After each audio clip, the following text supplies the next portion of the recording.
Jadi apa yang dilakukan Ida Dayak, apa yang dilakukan Haji Naim, nggak ada sakti-saktinya sama sekali.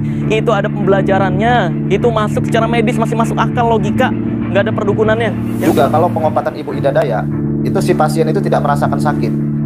Dan untuk kesembuhannya juga bisa terlihat secara langsung dalam hitungan menit. Memang Buya, setelah saya mempelajari ilmu tradisional patah tulang itu dari bapak saya dan orang tua saya.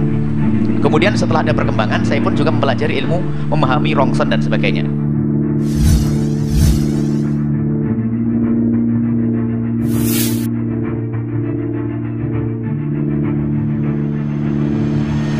Assalamualaikum Sobat Islam. Heboh dan makin dipiralkan nama Ibu Ida Dayak, sosok spiritual pengobatan alternatif seputar tulang, stroke dan sejenisnya yang kini makin naik tinggi berkat keahlian yang banyak dianggap orang sakti, Ibu Ida Dayak sang petualang asal Kalimantan.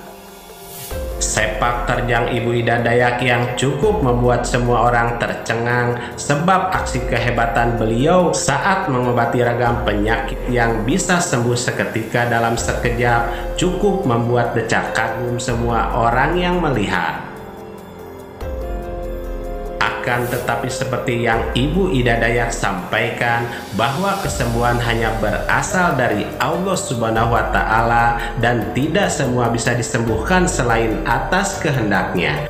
Juga tanggapan tegas Ustadz Nasihin, Pesulap Merah dan juga Buya Yahya yang menjelaskan hal terkait pengobatan seputar tulang yang kini akhirnya viral. Selengkapnya mari kita bongkar dengan menyimak videonya sampai selesai agar tidak salah paham.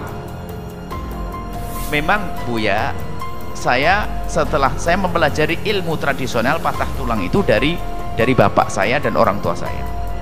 Kemudian setelah ada perkembangan, saya pun juga mempelajari ilmu memahami rongsen dan sebagainya. Yang Ibu Ida Dayak nih nggak sakti, biasa aja, pengobat tradisional gitu. Dan tarian-tarian yang Ibu Ida Dayak lakukan ini untuk membuat pasiennya rileks doang, bukan mantra, bukan sakti-saktian, nggak ada hubungannya. Jadi kalau kita lihat juga sahabat, itu ada unsur kekuatan doa ataupun ilmu-ilmu yang memang dimiliki, yang dititipkan oleh Allah ke Ibu Ida Dayak. Pengobatan Ibu Ida Dayak yang terus diburu ribuan pasien sakit di setiap kedatangannya cukup membuat heboh banyak orang. Pasalnya di setiap pengobatan tersebut, hampir semua orang sakit berharap bisa sembuh dan kembali normal di tangan Ibu Ida Dayak saat bertemu dan diobati oleh beliau. Walau sudah tak terhitung banyak pasien yang berhasil sembuh dari sakit setelah bertemu dan disentuh Ibu Ida Dayak langsung, namun di beberapa kasus ada juga pasien yang belum bisa disembuhkan, hingga Buya Yahya menjelaskan hal penting terkait seputar tulang ini. Kemudian bagaimana dengan obat tradisional? Ya sah saja, karena obat tradisional juga berdasarkan pengalaman dan ada terbukti sembuh. Semuanya pengobatan itu adalah dugaan-dugaan dari masa ke masa, mulai dari Ibnu Sina dan seterusnya. Jadi diduga ini sakit ini, obatnya ini, karena waktu dicoba ini sembuh, ini kadang tidak sembuh, ini tapi dari 10 orang 9 sembuh atau 8 sembuh, 2 tidak. Ya begitu, yang bukan sebabnya Allah, tapi sebagai seorang ahli pakar dia menemukan obat itu, maka boleh-boleh saja seperti itu kalau memang orang itu terbukti dia adalah pernah mengobati dan pernah belajar ilmunya. Bahwa di setiap orang yang terkena penyakit, maka wajib dia berusaha untuk mencari obat, dan usaha itu adalah bagian daripada paham. Tawakal itu ada aturannya, dan berobat itu kepada orang yang dianggap ahli sejak zaman dulu sampai sekarang gak ada bedanya. Dan obat tradisional sah berdasarkan pengalaman bila orang tersebut sudah terbukti pernah mengobati dan belajar semua ilmu tersebut. Kita pernah bertemu dengan orang yang mengerti di dalam urusan pengobatan tradisional, tapi setelah itu mereka mempelajari sisi medis. Nah, ternyata beliau sendiri menyimpulkan, kami ngomong, memang Buya, setelah saya mempelajari ilmu tradisional patah tulang itu dari bapak saya dan orang tua saya. Kemudian setelah ada perkembangan, saya pun juga mempelajari ilmu memahami rongson dan sebagainya. Jadi memang ada dari patah tulang itu yang masih bisa dibuat, tapi ada yang memang nggak bisa. Kalau ditangani bakal busuk itu nanti. Ini ada. Makanya hendaknya digabungkan dengan medis dan tradisional itu. Artinya bolehlah digabungkan dengan dua-duanya. Tapi ingat, dari pihak tradisionalnya memang orang berpengalaman. Berpengalaman artinya memang dia sendiri mempelajari. Lalu untuk beberapa orang yang belum bisa sembuh, maka bersabarlah, karena yang memberi kesembuhan bukan sang ahli seperti Ibu Ida Dayak, melainkan hanya Allah Subhanahu wa Ta'ala yang bisa menyembuhkannya. Sehingga pesan yang bisa kita ambil bahwa ada penyakit yang bertahan lama, ada juga yang memakan waktu lebih sedikit. Tetapi yang penting adalah jangan pernah menyerah, karena mungkin ini adalah cara kasih sayang Allah Subhanahu wa Ta'ala untuk membersihkan dosa-dosa kita. Dan perlu diingat bahwa Buya Yahya tidak membahas Ibu Ida Dayak secara langsung, tetapi beliau membahas secara umum terkait pengobatan alternatif seputar tulang dan yang lainnya.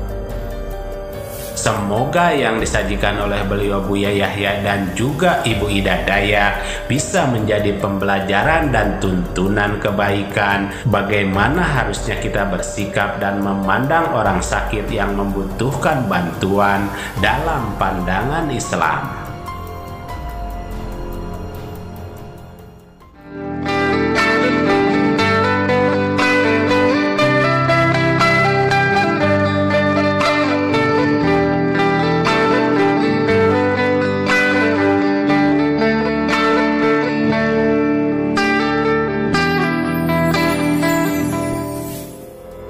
Mari kita bijak dan cerdas serta selalu mengambil yang baik dan meninggalkan yang kurang baik terkait berita dalam video ini maupun yang lainnya.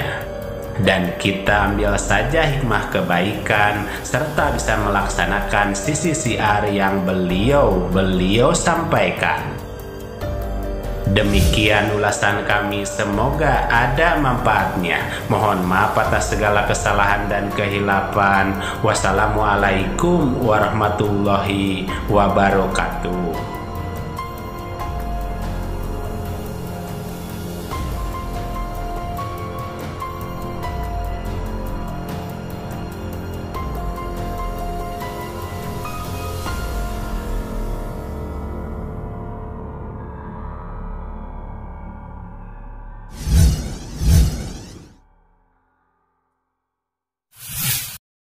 Harta yang kita cari pagi, petang, siang, dan malam itu belum tentu kita nikmati. Maka salah satu investasi akhirat sampai ke alam barzakh kita adalah pembangunan pondok pesantren.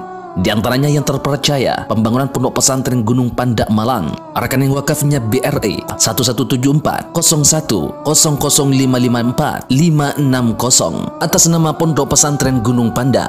Jangan lupa kontak konfirmasinya 0822 2847 0705. Berkah rezekinya anaknya anak soleh soleha menjadi penghafal Al-Quran dan negeri ini menjadi beldatun thayyibatun wa rabbun ghafur. Pahala terus mengalir meski umur kita telah berakhir.